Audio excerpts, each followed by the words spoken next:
आपको पता होगा ना कि एकलव्य का नाम सुना है आपने।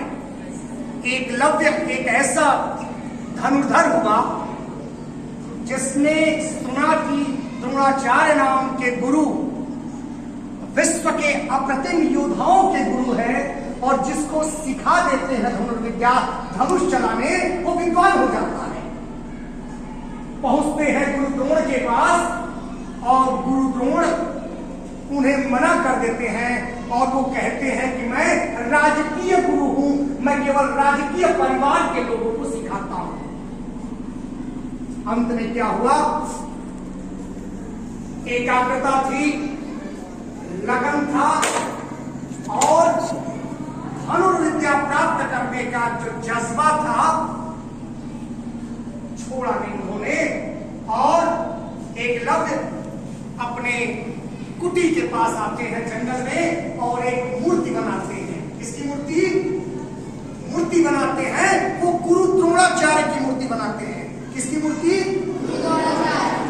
और उस गुरु को प्रणाम करते हुए इनके सामने धनुष चलाना सीखते हैं और इतनी बार धनुष चलाने का प्रयास करते हैं जब तक सिद्धि न प्राप्त हो जाए, पारंगति न आ गई।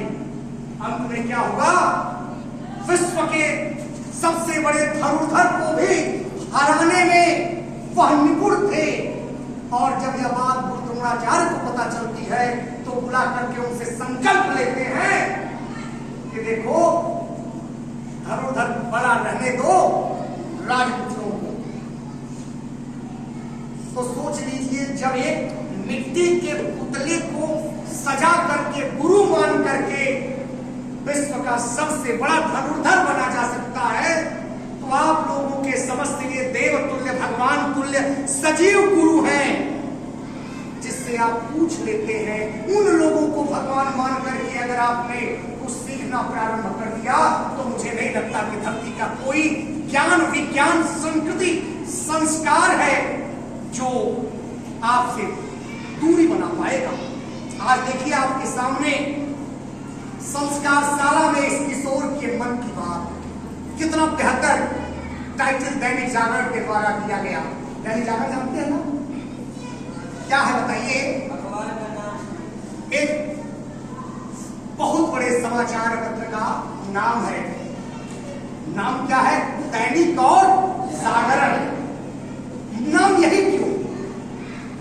जो आपके मानव मस्तिष्क में नित्य पंथ जागरण करता हो, आपको जगाता हो, आपके मन में नए नए समाचारों को डालता हो।